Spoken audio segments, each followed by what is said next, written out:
Bangga bersarung mangga. Fitrah manusia itu mengenal Tuhan karena Tuhan telah mengenalkan dirinya kepada hamba tersebut. Di saat seorang hamba dijadikan oleh Allah lemah, dan memang lemah, maka spontan seorang hamba mengadu kepada Zat yang Maha Kuat. Dan itu akan diterapkan dalam segala kehidupannya. Hanya kadang salah alamat. Coba kalau kita pergi kemanapun tempat, biarpun ke hutan belantara, di sana ada yang dituhankan. Coba, nggak ada yang tidak menuhankan sesuatu. Hanya saja bedanya ada yang menuhankan matahari, ada menuhankan rembulan, ada menuhankan pohon besar, ada yang menuhankan kepala suku mereka. Yang jelas semua manusia dengan fitrahnya mencari Tuhan.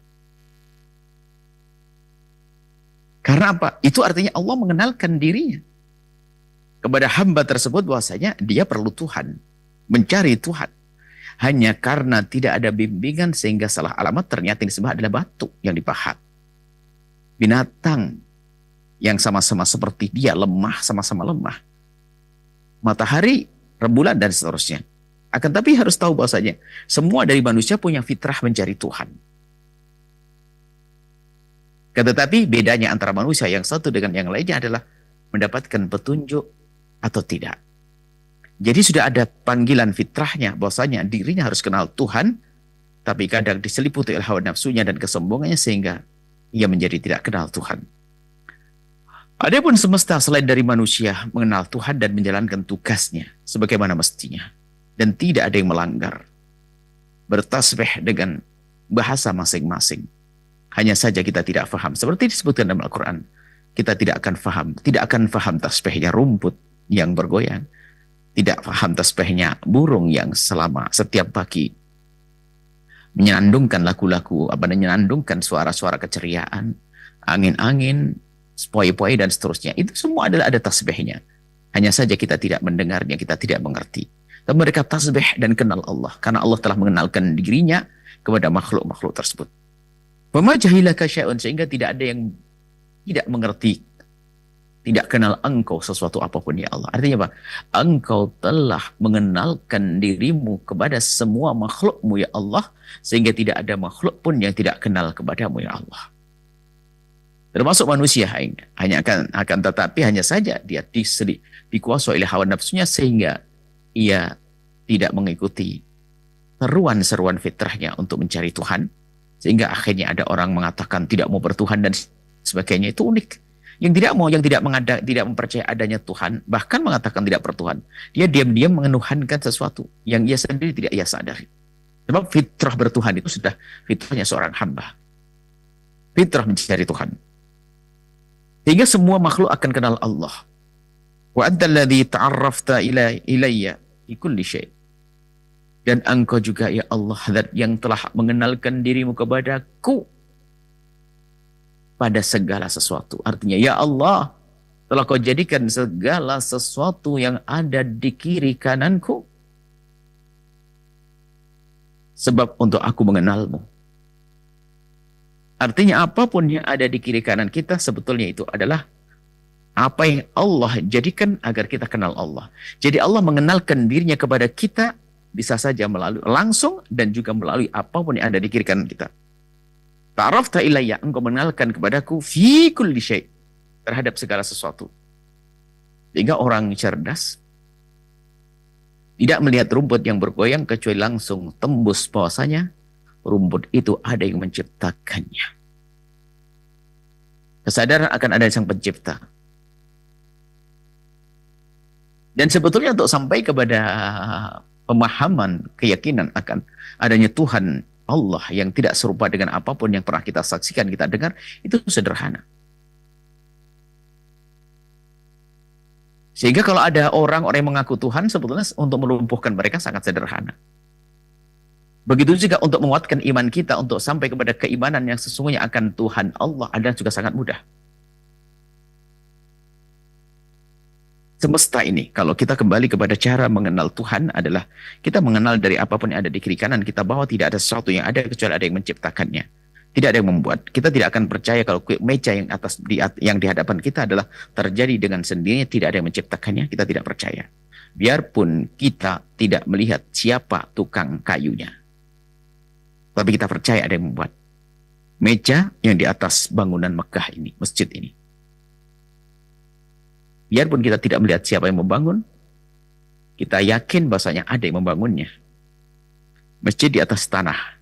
Apakah setelah itu kita lalu berkata tanah hamparan luas ini tidak ada yang menciptakannya? Tidak mungkin. Karena akal kita tidak bisa mempercayai bahwasanya alam ini terjadi tanpa ada yang menciptakannya. Dan begitu seterusnya. Akan berpikir, akal kita akan bergerak. Mengatakan bahwa ini semua ada yang menciptakannya. Dan semuanya.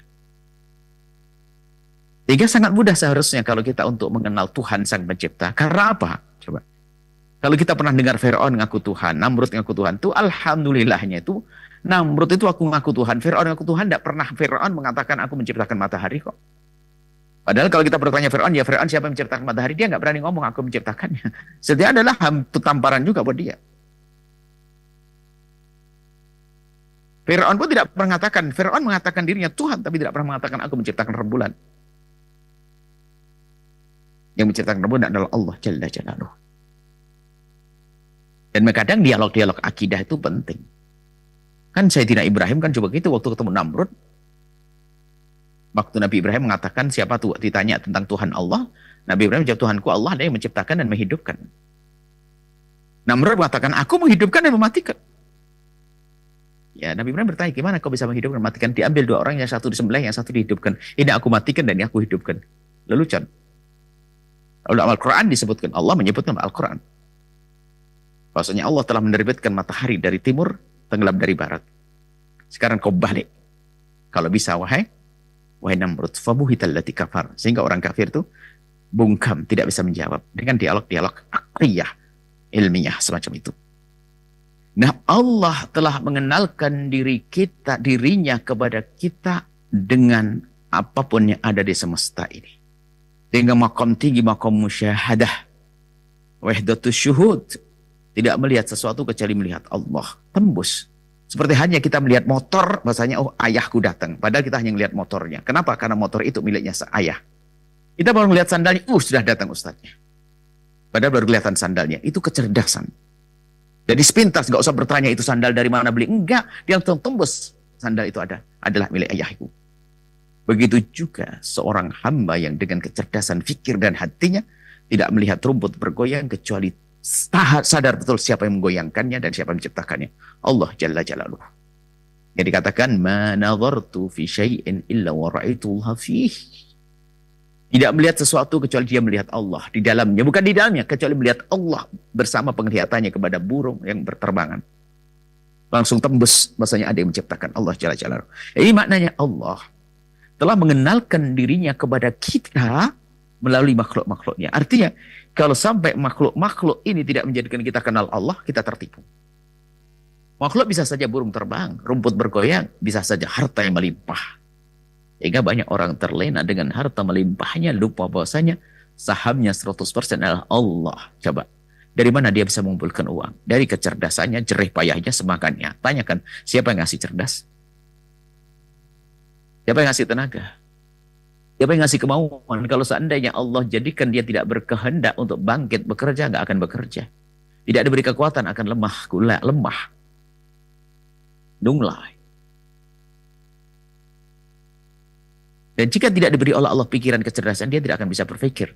Akan tapi Allah berikan kecerdasan berpikir tentang mencari uang, mencari rizki, kemudian diberi kekuatan, diberi tenaga, diberi kemauan sehingga dia berusaha untuk mencari rizki sehingga menjadi kaya raya. Coba. Sehingga kekayaannya pun akan menjadikan dia kenal Allah. Tapi lihat, yang terlena, dia dengan kekayaannya tidak menjadikan sebab dia semakin kenal Allah. Dengan tahtanya tidak semakin kenal Allah. Atau sebaliknya begini, hai hamba Allah. Jika kekayaan yang selama ini engkau kumpulkan tidak menjadikan engkau dekat kepada Allah, maka ia adalah hijab penghalang antara engkau dengan Allah. Artinya kita telah tidak cerdas lagi. Karena sesungguhnya harta yang Allah kirim, tahta yang Allah kirim, ada pesannya yang berbunyi, hai hamba Allah, aku adalah harta yang dikirim kepadamu untuk kau kendarai aku menuju kepadanya. Hai hamba Allah, aku adalah tahta yang Allah berikan kepadamu untuk engkau menuju kepada Allah. Kalau orang cerdas dia, dengan kekayaannya akan digunakan kekayaan meluncur menuju ridho Allah. Dengan tahtanya digunakan meluncur menuju Allah. Dan begitu mudahnya. Surga bagi orang-orang seperti itu. Surga yang paling mudah adalah surganya Pak Presiden. Kalau seandainya tahu Presiden tentang jalan surga itu. Surga gubernur. Surga kabupaten. Oh, mudah sekali kalau dia paham tentang pintu surga. Lebih cepat daripada ustadz dan kiai. Kenapa? Dengan kekuatannya. Dia akan menerapkan segala kebaikan yang ada, yang bisa diwujudkan, dan menghentikan kemungkaran dengan kekuatannya. Wah, surga semuanya. Cuman sering di antara kita lupa. Tidak menggunakan apa yang Allah berikan kepada kita untuk meluncur menuju kepada Allah. Dan itu orang tertipu. Itu namanya tidak mensyukuri nikmat dan bikin murka. Antara sesama hamba saja juga bikin gak enak hati kok misalnya Anda menghadiahkan kepada seseorang kopiah. Kopiah kan dipakai di kepala, tatonya setelah diterima langsung dipakai keset. Anda marah atau tidak? Marah karena tidak digunakan sebagai mestinya. Begitu juga apa yang Allah berikan kepada kita. Dari kekayaan kalau kita tidak menggunakan untuk yang Allah ridhai, harta tahta pun tidak kita gunakan untuk Allah ridhai, Allah akan murka. Maka Pak, kami ingatkan, wahai pejabat-pejabat tinggi yang mendengar suara ini, husnuzon kami yang mendengar suara ini Anda pejabat ahli surga. Sehingga setelah ini Anda akan menggunakan jabatan Anda untuk meluncur menuju ridha Allah. Kebijakan-kebijakan di negeri ini harus kebijakan yang masalah untuk umat dan masalah untuk umat di dunia hingga kelak di akhirat. Kebaikan umat indah. Jadi presiden ahli surga, gubernur ahli surga, bupati ahli surga. Dan Anda wahai orang kaya, jangan sampai capekmu, jerih payahmu selama ini ternyata mukaddimah capek di akhirat karena harta yang Allah berikan tidak engkau gunakan untuk kemuliaan dan untuk kebaikan.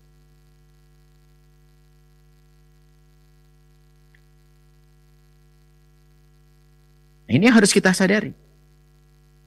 Allah itu mengenalkan dirinya kepada kita dengan apa yang ada di kiri kanan kita. Istrimu jadikan itu adalah tangga menuju surga. Yang menyanyiakan istri, ya, jadi neraka. Suamimu yang mengkhianati suaminya, neraka. Zalim kepada suaminya, neraka. Harusnya dia syukuri karunia ini. Lihat. Hanya kebodohan-kebodohan. Nah, kebodohan yang paling bodoh orang kafir, termasuk yang demikian ini bentuk kebodohannya. Luar biasa, sehingga tahtanya tidak digunakan meluncur menuju Allah. Hartanya tidak digunakan menuju Allah. Kiri kanannya tidak digunakan untuk menuju pada Allah subhanahu wa ta'ala. Lanjutan daripada munajat Ibn Athaillah As-Sakandari, ra'aituka dhahiran fi kulli syai'. Nah, dengan kesadaran yang tadi dihadirkan oleh Imam Ibn Athaillah As-Sakandari bahwa Allah telah mengenalkan diri kepada seluruh makhluk. Dan engkau ya Allah telah mengenalkan diriku melalui makhluk tersebut. Sehingga aku sangat kenal engkau ya Allah. Sehingga kesimpulannya, Faru'aituka dhahiran, sungguh aku melihat engkau zat yang maha jelas. Kulli syai'in, dalam segala sesuatu. Sehingga aku tidak melihat sesuatu kecuali menjadikan aku ingat engkau ya Allah. Tahtaku menjadikan aku ingat engkau. Hartaku menjadi aku ingat engkau. Suamiku menjadikan aku semakin dekat kepadamu. Dengan kejujuran, ketulusan, kesetiaan. Istri tidak zalim. Indah. Wa anta dhahir li kulli syai', dan engkau maha jelas.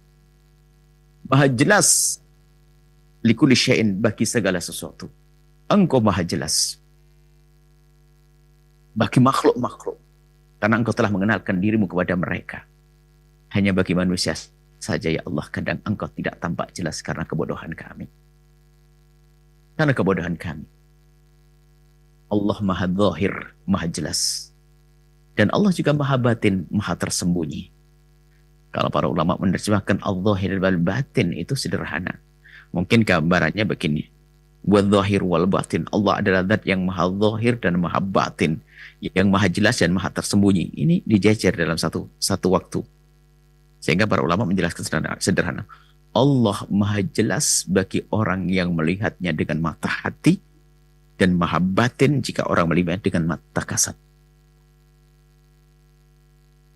Maka pandanglah Allah dengan batin. Dengan batin, kita melihat harta kita, kita tembus kepada Allah. Karena hati kita yang melihat. Kita bersyukur dengan karunia kekayaan. Menjaga kehormatan diri sebagai seorang istri. Dengan menjaga kehormatan suami. Suami penuh kasih dengan istri. Anak-anak dijaga sekolahnya di mana. Karena apa? Dalam segala aktivitas yang menjadikan dia ingat Allah. Karena Allah baginya sangat zahir, sangat jelas. Fa anta dzahir likulli syai'. Engkau sungguh maha jelas terhadap segala sesuatu. Dan kami pun juga termasuk bagian dari segala sesuatu, ya Allah. Harapan kami, Engkau benar-benar jelas bagi kami, Allah. Sebagai Tuhan yang maha kasih. Sekaligus Tuhan yang maha pedih siksanya. Tuhan yang maha kaya. Dan Tuhan yang maha kuasa. Dan Tuhan yang maha bijak terhadap hamba-hambanya. Dengan mengenal sifat-sifat Allah yang sangat banyak. Dan semoga Allah subhanahu wa ta'ala menjadikan kita adalah hamba-hamba terkasihnya, hamba-hamba pilihannya. Yang kita lakukan ini adalah dalam irama berlomba-lomba untuk menjadi hamba yang dipilih oleh Allah. Untuk berusaha menjadi hamba terkasih Allah. Dan kalau sudah kita dipilih oleh Allah menjadi hamba terkasihnya, keindahan Allah berikan kepada kita di dunia sebelum di akhirat nanti. Dunia hasanah, wa fil akhirati hasanah. Uhibbukum fillah. Assalamualaikum warahmatullahi wabarakatuh. Wallahu a'lam bishawab.